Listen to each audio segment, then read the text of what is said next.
Hello student, good evening. आज हम लोग केमिस्ट्री सब्जेक्ट में 12th क्लास का फर्स्ट चैप्टर सॉलिड स्टेट शुरू करेंगे। निर्भर एकेडमी का केमिस्ट्री सब्जेक्ट का ये फर्स्ट क्लासेस होगा और हम लोग टॉपिक कवर करेंगे सॉलिड स्टेट में इंट्रोडक्शन सॉलिड स्टेट का और टाइप ऑफ सॉलिड। इन दो टॉपिक को हम लोग कवर करेंगे। तो सबसे पहले इंट्रोडक्शन की अगर मैं बात करूं तो सॉलिड स्टेट में आप सॉलिड किसको कहते हैं ये बहुत ही 10th 9th 11th क्लास में आप पढ़े हो कि सॉलिड कहते हैं उसको those substance which has definite shape and definite volume को। और उसके बाद सॉलिड को इस तरीके से कह सकते हैं matter which possesses rigidity and hence possesses a definite shape and definite volume, जो कि यहाँ लिखा हुआ है। जिसका शेप डिफिनिट हो और जिसका वॉल्यूम डिफिनिट हो और जो क्या हो रिजिडिटी हो, उसको हम लोग सॉलिड कहते हैं। तो ये सॉलिड के डेफिनेशन को तो हम लोग प्रीवियस क्लास में पढ़ते रहे हैं, लेकिन अब यहाँ पे हम लोग सॉलिड के टाइप्स को देखेंगे, कितने टाइप्स के सॉलिड हैं और उसके बारे में हम लोग समझेंगे। तो टाइप ऑफ सॉलिड में सॉलिड दो टाइप का है, एक है एमॉर्फस सॉलिड और दूसरा है क्रिस्टलाइन सॉलिड। एमॉर्फस सॉलिड का दूसरा नेम भी है कि इसको हम लोग सूडो सॉलिड के नाम से जानते हैं। इसको हम लोग सूडो सॉलिड भी कहते हैं। सूडो का मतलब होता है फॉल्स और क्रिस्टलाइन सॉलिड को हम लोग दूसरे नाम से जानते हैं, क्या? ट्रू सॉलिड के नाम से, ट्रू सॉलिड। अब हम लोग आगे देखते हैं कि एमॉर्फस सॉलिड कहते किसको हैं, क्या होता है इसमें। तो देखिए, एमॉर्फस सॉलिड एक फॉल्स सॉलिड है और इसमें क्या है, those solid which has no definite shape, जिसका शेप डिफिनिट नहीं हो और वॉल्यूम भी डिफिनिट नहीं हो, और नोट शार्प मेल्टिंग पॉइंट और बॉइलिंग पॉइंट हो, यानी बॉइलिंग पॉइंट और मेल्टिंग पॉइंट शार्प नहीं होने चाहिए। शार्प का मतलब बेसिकली सभी बच्चे ये समझ जाते हैं कि शार्प का मतलब होता है डिफिनिट, एक्चुअल, परफेक्ट, लेकिन ऐसी बात नहीं है। शार्प का मतलब डिफिनिट नहीं होता। और यहाँ पे तो क्या लिखा है, नोट शार्प मेल्टिंग और बॉइलिंग पॉइंट। तो सबसे पहले हम लोग ये समझें कि इसमें नोट डिफिनिट शेप होता है और नोट डिफिनिट वॉल्यूम होता है, या फिर इसी बात को हम लोग ऐसे कह सकते हैं कि इसमें एटम का जो अरेंजमेंट होता है ये क्या होता है, इरेगुलर अरेंजमेंट होता है। और इरेगुलर अरेंजमेंट कहने का मतलब क्या है जी, कि इरेगुलर अरेंजमेंट कहने का मतलब एटम ए है, दूसरा एटम बी है और तीसरा एटम भी ए। इस टाइप से एटम बिल्कुल जैसे तैसे अरेंज है, कोई फिक्स अरेंजमेंट नहीं है। आप देखिए यहाँ पे ये गैपिंग इतना है तो यहाँ कोई गैपिंग नहीं है। इस टाइप से एटम का अरेंजमेंट अगर होता हो, इनडिफिनिट टाइप से इरेगुलर मैनर में अरेंज होता हो, तो हम लोग इसको क्या कहते हैं, एमॉर्फस कहते हैं। इसको एमॉर्फस कहते हैं। अब दूसरी बात यह है कि ऐसे सब्सटेंस, ये जो इरेगुलर अरेंजमेंट है एटम का, तो ये एक सब्सटेंस का फॉर्मेशन किया है। अब इस सब्सटेंस में क्या है, नोट शार्प मेल्टिंग और बॉइलिंग पॉइंट है। नोट शार्प कहने का मतलब अगर किसी सब्सटेंस का मेल्टिंग पॉइंट 23 डिग्री सेल्सियस है और इसी सब्सटेंस का बॉइलिंग पॉइंट अगर हम लोग 30 डिग्री सेल्सियस मेजर करते हैं, तो इस मेल्टिंग पॉइंट और बॉइलिंग पॉइंट में आप देखिए बहुत लार्ज डिफरेंस है, जो 7 डिग्री सेल्सियस का डिफरेंस है। तो ज़्यादा लार्ज डिफरेंस अगर मिलता है तो हम लोग इसको कहते हैं note sharp melting and boiling point है ये। ओके, क्लियर है? मे बी कि आप सभी बहुत अच्छे से समझे होंगे एमॉर्फस को, कि जिसमें इरेगुलर अरेंजमेंट होता है एटम का और जिसमें मेल्टिंग और बॉइलिंग पॉइंट शार्प नहीं होता है। शार्प नहीं होना मतलब मेल्टिंग पॉइंट और बॉइलिंग पॉइंट में लार्ज डिफरेंस। अब इसके बाद इस एमॉर्फस का यूज हम लोग कहाँ करते हैं? तो एमॉर्फस का यूज इनऑर्गेनिक ग्लासेस में करते हैं। किस में करते हैं? इनऑर्गेनिक ग्लास में करते हैं, इनऑर्गेनिक ग्लास में। ठीक है। इसके बाद हम लोग इसका यूज करते हैं रबर में। रबर एग्जाम्पल अगर पूछा जाए तो हम लोग बताएंगे कि ग्लास एमॉर्फस का एग्जाम्पल है, रबर एमॉर्फस का एग्जाम्पल है। ठीक है। और ये प्रॉपर्टीज जो शो करता है आपका, ये आइसोट्रॉपी प्रॉपर्टीज शो करता है, जिसका डेफिनेशन नेक्स्ट क्लासेस में अलग से भी मैं बताऊंगा, और यहाँ पे भी मैं बता रहा हूं कि ये आइसोट्रॉपी प्रॉपर्टीज को फॉलो करता है एमॉर्फस। तो ये आइसोट्रॉपी बेसिकली होता क्या है? आइसोट्रॉपी में ये होता है स्टूडेंट की ये इरेगुलर अरेंजमेंट में अरेंज होता है। जैसे 50% मान लीजिए कि ए टाइप के एटम हैं और 50% आपके बी टाइप के एटम हैं, और इन दोनों को, ए टाइप के एटम को और बी टाइप के एटम को, दोनों को रैंडमली मिक्स कर देते हैं। रैंडमली जब मिक्स करते हैं तो होता क्या है? ये बी हो गया, ये ए हो गया, ये बी हो गया, ये ए हो गया, ये बी हो गया, इधर बी लगा दें, इधर ए लगा दें, इधर बी लगा दें, इधर ए लगा दें, इधर ए लगा दें। तो आप देखिए यहाँ पे होता क्या है कि रैंडमली जब 50% ए टाइप ऑफ एटम को और 50% बी टाइप ऑफ एटम को मिक्स करते हैं, तो एक साइमल्टेनियसली मिक्सिंग नहीं होकर वो जैसे तैसे मिक्सिंग हो जाता है। तो इसमें आइसोट्रॉपी में होता क्या है? ये प्रॉपर्टी जो शो करता है, रेफ्रैक्टिव इंडेक्स जो होता है इसका रेफ्रैक्टिव इंडेक्स जो होता है डिफरेंट डायरेक्शन में सेम होता है। रेफ्रैक्टिव इंडेक्स जो होता है इसका, ये डिफरेंट डायरेक्शन में क्या होता है? सेम होता है। तो यहां लिखेंगे refractive index same in different direction, in different direction. Okay.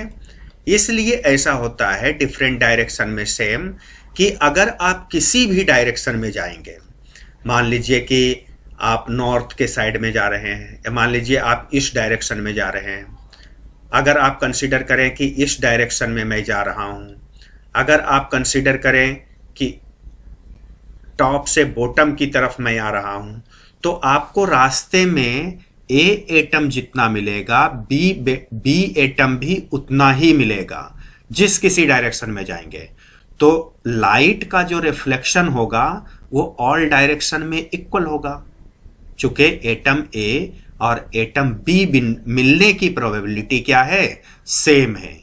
इसीलिए डिफरेंट डायरेक्शन में रेफ्रैक्टिव इंडेक्स सेम होगा। इसी टाइप से रेफ्रैक्टिव इंडेक्स, थर्मल एक्सपेंशन, सभी क्या होता है? डिफरेंट डायरेक्शन में सेम होता है इसके अंदर। तो ये आइसोट्रॉपी की एक प्रॉपर्टीज है जो एमॉर्फस के अंदर होता है, और इसके बारे में हम लोग और भी डिटेल डेफिनेशन के साथ इसके बाद एमॉर्फस, क्रिस्टलाइन और क्रिस्टलाइन के टाइप्स को करने के बाद हम लोग देखेंगे भी आगे। चलिए, अब इसके बाद एमॉर्फस के बाद हम लोग क्रिस्टलाइन सॉलिड की तरफ बढ़ते हैं, जिसको कि हम लोग और किस नाम से जानते हैं? क्रिस्टलाइन को जानते हैं हम लोग ट्रू सॉलिड के नाम से। Okay, true solid. तो इस ट्रू सॉलिड के बारे में अब समझते हैं, ये ट्रू सॉलिड क्या है। अब ये ट्रू सॉलिड है जिसमें कि शेप इसका डिफिनिट हो, साइज इसका डिफिनिट हो, और मेल्टिंग पॉइंट, बॉइलिंग पॉइंट इसका शार्प हो। या फिर हम लोग ये कह सकते हैं कि एटम का अरेंजमेंट इसमें रेगुलर हो। Regular arrangement of atom, regular arrangement of atom. ठीक है, अब देखिए रेगुलर अरेंजमेंट ऑफ एटम कहने का मतलब क्या कि ये एटम ए है, इस टाइप से किसी सिस्टम में अरेंजमेंट होना एटम का। तो देखिए एक सिस्टम में अरेंजमेंट है एटम का, एक सिस्टम में एटम अरेंज है, और भी मैं एक ले लेता हूं लाइंस, इसी टाइप से 3 लाइंस लेता हूं एटम के अरेंजमेंट का। फिर एक लाइन लेता हूं समझाने के लिए, ये ले लिए। तो ये देखिए यहाँ पे क्या है, एक एटम के अरेंजमेंट का कोई ऑर्डर है, जबकि एमॉर्फस में हम लोग क्या देख रहे थे, बिल्कुल डिसऑर्डर कंडीशन में था ये, कुछ यहाँ गैपिंग ज़्यादा है तो कुछ यहाँ गैपिंग कम है, इस टाइप से था एमॉर्फस। तो वो था इरेगुलर अरेंजमेंट एटम का। यहाँ पे क्या है, रेगुलर अरेंजमेंट है एटम का।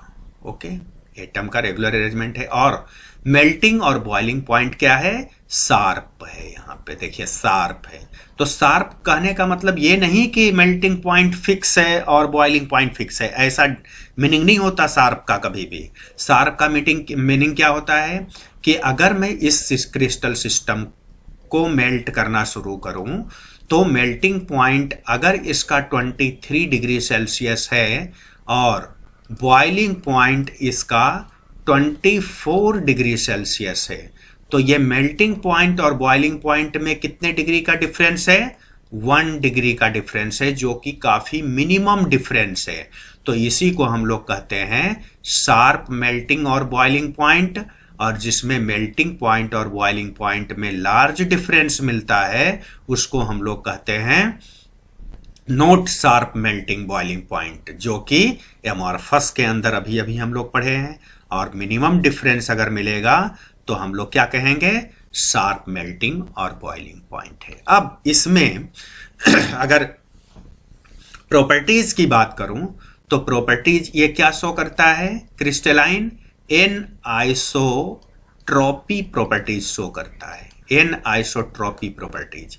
ये एन आइसोट्रॉपी प्रॉपर्टीज क्या होता है, एन आइसोट्रॉपी प्रॉपर्टीज के अंदर रेफ्रैक्टिव इंडेक्स जो होता है लाइट का, ये रेफ्रैक्टिव इंडेक्स जो है आपका डिफरेंट होता है इन डिफरेंट डायरेक्शन में, डिफरेंट इन डिफरेंट डायरेक्शन।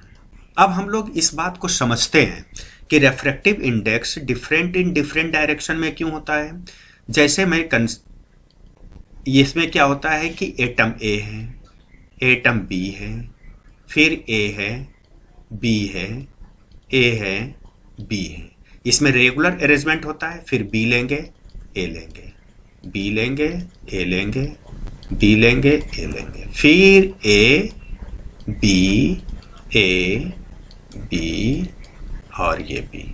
फिर से मैं लेता हूं इसको B, A, B, A, B, ए। ठीक है, अब देखिए यहां पे कि अगर आप इस डायरेक्शन में चलते हैं तो आपको क्या मिलता है, A B, A B, A B मिलता है। ठीक है, अगर आप इस डायरेक्शन में चलते हैं, यहां से चलना शुरू करें तो सिर्फ देखिए बी मिलता है, बी बी बी बी इस डायरेक्शन में मिलता है। अगर मैं इस डायरेक्शन में अगर चलता हूं तो देखिए क्या मिलता है, ए ए ए ए मिलता जाता है। ओके, तो आप देखें कि अगर यहां से मैं इधर से चलता हूं, ए बी मिलता है, तो इसका जो होगा, इसका जो डायरेक्शन होगा ये क्या होगा, अलग ढंग का होगा। जब बी बी एटम बस सिर्फ मिल रहा है तो इसका डायरेक्शन कुछ अलग होगा, और ए जब मिल रहा है तो इसका डायरेक्शन कुछ अलग होगा अलग। इसीलिए हम लोग क्या कहते हैं, रेफ्रैक्टिव इंडेक्स जो है ये डिफरेंट डायरेक्शन में क्या होगा, डिफरेंट होगा। मीडियम चूंकि डिफरेंट हो रहा है, जैसे मैं फिजिक्स में लाइट की बात करूं तो आप लाइट में पढ़े हो कि जब मीडियम लाइट चलती है, वाटर में अगर हम लोग हाथ डालकर देखें तो हाथ क्या होता है, एक्चुअल कंडीशन में नहीं दिखता है, थोड़ा बड़ा छोटा दिखने लग जाता है या अनडायरेक्शनल दिखने लग जाता है, ठीक है। तो इसी टाइप से अगर बी बी एटम की तरफ जा रहा है तो उसका डायरेक्शन कुछ अलग होगा। ए एटम से अगर लाइट पास कर रही है तो इसका डायरेक्शन कुछ अलग होगा। ए बी से अगर क्रॉस कर रहा है तो उसका डायरेक्शन कुछ अलग होगा। तो रेफ्रेक्टिव इंडेक्स डिफरेंट डायरेक्शन में डिफरेंट होता है। इसी टाइप से थर्मल एक्सपेंशन भी डिफरेंट डायरेक्शन में अलग अलग होता है। तो ये बात भी हम लोग डेफिनेशन के साथ एन आइसोट्रॉपी को जब क्रिस्टलाइन सॉलिड कंप्लीट हो जाएगा देन आफ्टर की इसको डेफिनेशन के साथ फिर मैं आपको बताऊंगा, और मे बी आप बहुत अच्छे से समझ रहे होंगे इन सभी टॉपिक को। फिर आगे देखते हैं। अब इसके बाद है टाइप ऑफ क्रिस्टलाइन सॉलिड। अब टाइप ऑफ क्रिस्टलाइन सॉलिड में यह है कि टाइप ऑफ क्रिस्टलाइन सॉलिड होता कितने टाइप का है। एमॉर्फस तो बस सिर्फ एमॉर्फस होता है एक टाइप का, उसका कोई टाइप्स नहीं होता। अब हमें डिटेल इस चैप्टर के अंदर क्रिस्टलाइन सॉलिड्स के बारे में समझना है। तो क्रिस्टलाइन सॉलिड 4 टाइप्स के होता है, 4 टाइप्स का। एक आयनिक सॉलिड है, दूसरा कोवैलेंट सॉलिड है, तीसरा मॉलिक्यूलर सॉलिड है, और 4th नंबर आपका मेटालिक सॉलिड है। तो इसमें एक एक करके हम लोग समझते हैं कि ये आयनिक सॉलिड कहते किसको हैं। तो आप 10th क्लास से जानते हो सभी बच्चे, 11th क्लास में भी आप पढ़े कि आयनिक बॉन्ड किसको कहते हैं। अगर आयनिक बॉन्ड आप समझते हो तो आयनिक सॉलिड आप बिल्कुल आराम से समझेंगे। आयनिक बॉन्ड किसको कहते हैं? जिसमें इलेक्ट्रॉन के ट्रांसफर होने से बॉन्ड का फॉर्मेशन होता है। जैसे फॉर एग्जांपल कि मैं पहले आयनिक बॉन्ड ही आपको समझा लूं, जैसे सोडियम है तो सोडियम का वैलेंस इलेक्ट्रॉन 1 होता है, और क्लोरीन का वैलेंस इलेक्ट्रॉन कितना होता है?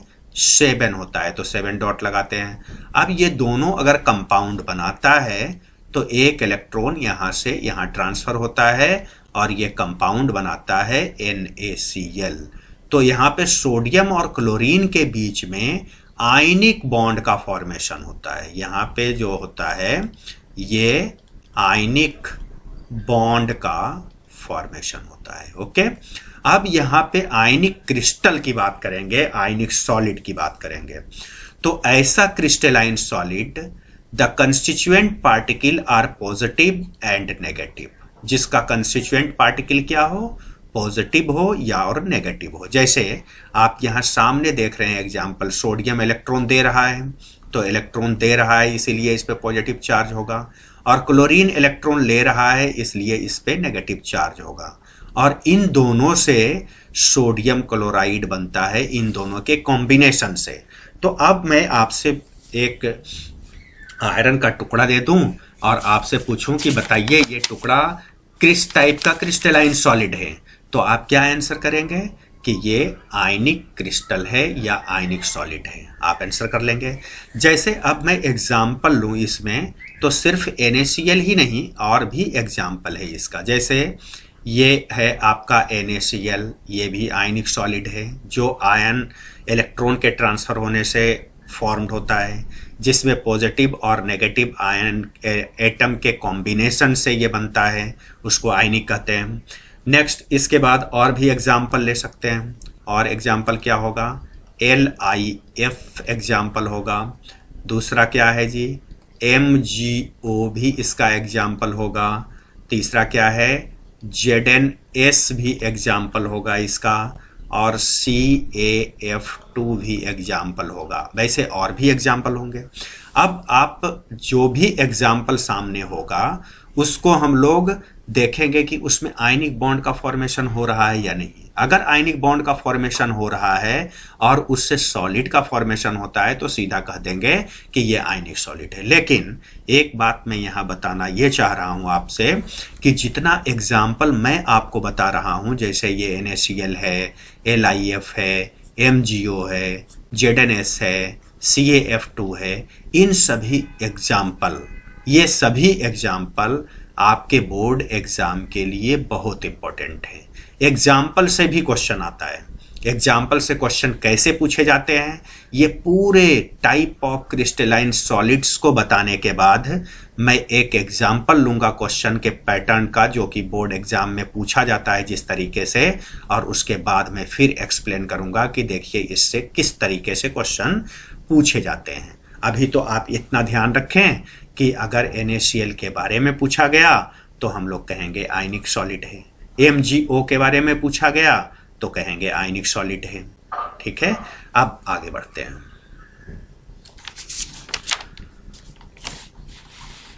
अब ये आयनिक सॉलिड की कुछ प्रॉपर्टीज होती है। प्रॉपर्टीज क्या होता है?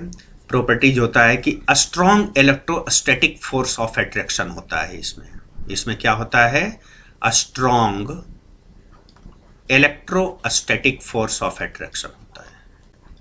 इलेक्ट्रोस्टैटिक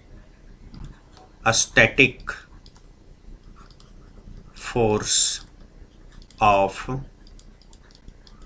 अट्रैक्शन होता है। ठीक है, और मेल्टिंग और बॉइलिंग पॉइंट क्या होता है इसका? बहुत हाई होता है। अब देखिए आप कोवैलेंट सॉलिड को, कोवैलेंट सॉलिड किसको कहते हैं? कोवैलेंट बॉन्ड, आप सभी बच्चे पढ़े हो। कोवैलेंट बॉन्ड किसको कहते हैं? शेयरिंग ऑफ इलेक्ट्रॉन से जो बॉन्ड का फॉर्मेशन होता है। अब उसी को थोड़ा सा अलग तरीके से हम लोग डिफाइन करें तो डिफाइन करेंगे, these are those crystalline solid in which the constituent particle are non metal atom linked with the adjacent atom by covalent bond, जो कोवैलेंट बॉन्ड से बना हो। जैसे एग्जाम्पल की बात करेंगे कोवैलेंट को, वैसे हम लोग नेटवर्क सॉलिड भी कहते हैं। तो इसको it's also called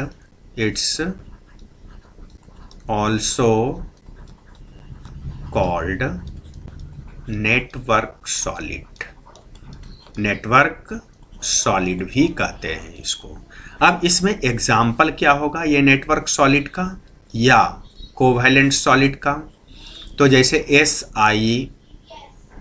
SiC silicon carbide कहते हैं। यहाँ पे सिलिकॉन और कार्बन दोनों कोवैलेंट बॉन्ड से बॉन्डेड होता है, मीन्स कि इलेक्ट्रॉन की शेयरिंग से बॉन्डेड होता है, इलेक्ट्रॉन का शेयरिंग होता है इसमें। दूसरा क्या है? कार्बन, कार्बन में क्या? डायमंड, डायमंड जो है आपका ये कोवैलेंट बॉन्ड से बॉन्डेड होता है। ठीक है, silicon dioxide SiO2 covalent bond से बॉन्डेड होता है। Aluminium nitride ALN covalent bond से बॉन्डेड होता है। C ग्रेफाइट कोवैलेंट बॉन्ड से बॉन्डेड होता है। इन सभी का स्ट्रक्चर, जैसे कि कार्बन में ग्रेफाइट का स्ट्रक्चर, डायमंड कार्बन में डायमंड का स्ट्रक्चर, ये स्ट्रक्चर आप 10th क्लास में पढ़े हो, जानते हो। क्या जानते हो? कि हर एक कार्बन 4 कार्बन से अटैच होता है, हर एक कार्बन 4 कार्बन से अटैच होता है, यानी इसमें कोई भी कार्बन का इलेक्ट्रॉन फ्री नहीं होता, कोई भी कार्बन का इलेक्ट्रॉन फ्री नहीं होता है। हर एक कार्बन 4 से अटैच होता है और वो कार्बन होता है, इसको डायमंड कहते हैं। और ग्रेफाइट में क्या होता है? हर एक कार्बन 3 कार्बन से अटैच होता है, ये 3 कार्बन से अटैच होता है, 3 कार्बन से अटैच होता है। यहाँ पे 3 कार्बन होगा, ये नहीं होगा, ये 3 कार्बन से अटैच होता है, यहाँ इलेक्ट्रॉन फ्री होता है। ये 3 कार्बन से अटैच होता है, ये इलेक्ट्रॉन फ्री होता है। इसी टाइप से ये कोवैलेंट बॉन्डेड होता है, ये भी कोवैलेंट बॉन्डेड होता है। सिलिकॉन डाइऑक्साइड भी शेयरिंग ऑफ इलेक्ट्रॉन होता है। एल्युमिनियम और नाइट्रोजन में भी शेयर ऑफ इलेक्ट्रॉन होता है। तो ये जो सामने मैं एग्जाम्पल दिखा रहा हूँ आपको, ये एग्जाम्पल बिल्कुल याद रखना कंपलसरी है 12th क्लास के बच्चों को, क्योंकि इन सभी एग्जाम्पल से क्वेश्चन पूछे जाते हैं कि आप बताइए which of the following compound are ionic, covalent, molecular और मेटालिक।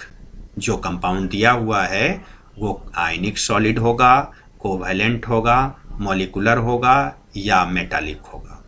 तो आपको पहचानना है उसमें कि ये आयनिक होगा, कोवैलेंट होगा, मॉलिक्यूलर होगा या मेटालिक होगा। ओके, अब इस तरीके से कोवैलेंट सॉलिड की कुछ प्रॉपर्टीज कैरेक्टरिस्टिक के बारे में बात करते हैं। तो इसके प्रॉपर्टीज और कैरेक्टरिस्टिक की क्या बात है कि पहली बात यह है कि कोवैलेंट बॉन्ड जो होता है स्ट्रॉन्ग एंड डायरेक्शनल नेचर का होता है। बॉन्ड जो होता है इसका स्ट्रॉन्ग होता है, यानी स्ट्रांगली बॉन्डेड होता है, और स्ट्रांगली बॉन्डेड होने के साथ साथ डायरेक्शनल नेचर का होता है, किसी एक डायरेक्शन में होता है, directional in nature, directional nature का होता है। दूसरी प्रॉपर्टीज की अगर मैं बात करूं तो ये they have extremely high melting और boiling point, high melting point और बॉइलिंग पॉइंट का होता है। इसका रीजन है ना, रीजन क्या है कि ये दोनों शेयर करके बॉन्ड का फॉर्मेशन करता है, और जब शेयर करके बॉन्ड का फॉर्मेशन करता है तो उसमें काफ़ी मजबूती होती है, तो उसको बॉइल्ड करना या मेल्ट करना, उसके बॉन्ड को तोड़ना काफ़ी टफ होता है, तो हमें ज़्यादा एनर्जी लगानी पड़ती है, इसीलिए ये बहुत ज़्यादा मेल्टिंग और बॉइलिंग पॉइंट रखता है। अब ये क्या है, दे आर इनसोलेबल होता है, इंसुलेटर होता है एंड इलेक्ट्रिसिटी कंडक्ट नहीं करता। तो तीसरा पॉइंट क्या है, तीसरा पॉइंट लिखेंगे हम लोग, दे आर इंसुलेटर, इंसुलेटर होता है ये, and do not conduct, do not conduct electricity, electricity को कंडक्ट नहीं करता है। इसलिए नहीं करता कि ये आसानी से ब्रेक नहीं होता और नेगेटिव पॉजिटिव चार्ज का फॉर्मेशन नहीं होता है। ओके, इतना समझ गए होंगे आप कोवैलेंट सॉलिड को अच्छे से। अब कोवैलेंट सॉलिड के बाद मैं बात करता हूं आपसे मॉलिक्यूलर सॉलिड के बारे में। मॉलिक्यूलर सॉलिड क्या है? मॉलिक्यूलर सॉलिड कहते हैं in this solid constituent particle are molecules, जिसमें कंस्टिट्यूएंट पार्टिकल क्या हो? मॉलिक्यूल्स हो। मॉलिक्यूल्स किसको कहते हैं? जिसमें मोर देन वन एटम होता है। तो ये क्या है? अब इसके टाइप्स में हम लोग इसके एग्जाम्पल्स को देखेंगे। तो इसके टाइप्स क्या है? नॉन पोलर है, पोलर है और हाइड्रोजन बॉन्ड है। ये आपका मॉलिक्यूलर सॉलिड का एग्जाम्पल है। तो नॉन पोलर सॉलिड किसको कहते हैं? These are those crystalline solid in which the constituent particle are either atom like those of noble gases और नॉन पोलर मॉलिक्यूल्स, जैसे H2 है आपका, Cl2 है आपका, ये सभी क्या है? नॉन पोलर मॉलिक्यूल्स है, नॉन पोलर मॉलिक्यूलर सॉलिड है। नॉन पोलर कहने का मतलब क्या? जिस पे डेल्टा प्लस और डेल्टा माइनस चार्ज नहीं होता है। अब यहाँ पे क्या है next? Polar molecular solid. Polar molecular solid में क्या है? Crystalline solid which constituent particle are polar, जैसे HCl है, SO2 है। तो जैसे HCl की बात करूं मैं, तो HCl में क्या है? इस दोनों में इस पे डेल्टा नेगेटिव चार्ज होता है और इस पे डेल्टा पॉजिटिव चार्ज होता है। और 11th क्लास से आप सभी बच्चे जानते हैं कि डेल्टा पॉजिटिव चार्ज जब होता है तो उसको पोलरिटी कहते हैं, या डेल्टा नेगेटिव चार्ज होता है तो उसको पोलरिटी कहते हैं। और इस डेल्टा का मतलब होता है कंप्लीट पॉजिटिव चार्ज नहीं होना, कंप्लीट नेगेटिव चार्ज नहीं होना। ओके, तो इसको कहते हैं हम लोग पोलर, और जिस पे डेल्टा नेगेटिव और डेल्टा पॉजिटिव नहीं होता है उसको कहते हैं नॉन पोलर। अब इसके बाद इसका ये एग्जाम्पल हो गया कि HCl है, SO2 है, ये सभी नॉन पोलर है। नेक्स्ट है आपका hydrogen bonded molecular solid. Hydrogen bonded क्या है? Hydrogen bonded molecular solid, in this solid the constituent particle are molecules which contain hydrogen atom linked to a highly electronegative atom, a small in size such as fluorine, oxygen, nitrogen. तो यहाँ पे आप सभी बच्चे may be की पहले class से आप जानते होंगे कि हाइड्रोजन जब ऑक्सीजन के साथ कंबाइंड होता है तो हाइड्रोजन बॉन्ड बनाता है। हाइड्रोजन जब फ्लोरीन के साथ मिलता है और कंपाउंड बनाता है तो ये हाइड्रोजन बॉन्ड बनता है। हाइड्रोजन जब नाइट्रोजन से बॉन्ड बनाता है तो ये हाइड्रोजन। इन तीनों पोजीशन में हाइड्रोजन क्या होता है, हाइड्रोजन बॉन्ड का फॉर्मेशन करता है। तो इससे जो मॉलिक्यूल्स बनेगा वो हाइड्रोजन बॉन्डेड होगा। जैसे H2O है, आपका क्या कहोगे इसको, ये मॉलिक्यूलर सॉलिड है, बट मॉलिक्यूलर सॉलिड में कैसे सॉलिड है, हाइड्रोजन बॉन्डेड मॉलिक्यूलर सॉलिड है। जैसे ये अमोनिया NH3 है, ये मॉलिक्यूलर सॉलिड है, बट मॉलिक्यूलर सॉलिड में कैसे सॉलिड है, हाइड्रोजन बॉन्डेड मॉलिक्यूलर सॉलिड है। ओके, तो इस टाइप से हम लोग टाइप ऑफ क्रिस्टलाइन सॉलिड्स में आज आयनिक सॉलिड्स के बारे में, कोवैलेंट सॉलिड्स के बारे में, मॉलिक्यूलर सॉलिड्स के बारे में और उसके टाइप्स को बहुत अच्छे से समझे। और इसी तरीके से आपको कंटिन्यूअसली टॉपिक वाइज हम लोग लेक्चर डिलीवर करके आप लोगों तक पहुंचाते रहेंगे और बहुत ही बेनिफिशियल होगा आपके बोर्ड एग्ज़ाम के लिए, आपके जेईई मेन के लिए और नीट वाले एग्ज़ाम के लिए बहुत बहुत बेनिफिशियल होने वाला है। आप बस सिर्फ इस टाइप से हमारे निर्भर एकेडमी के साथ जुड़े रहेंगे तो नेक्स्ट। ओके बाय, अगले क्लास में फिर मिलते हैं अगले टॉपिक के साथ।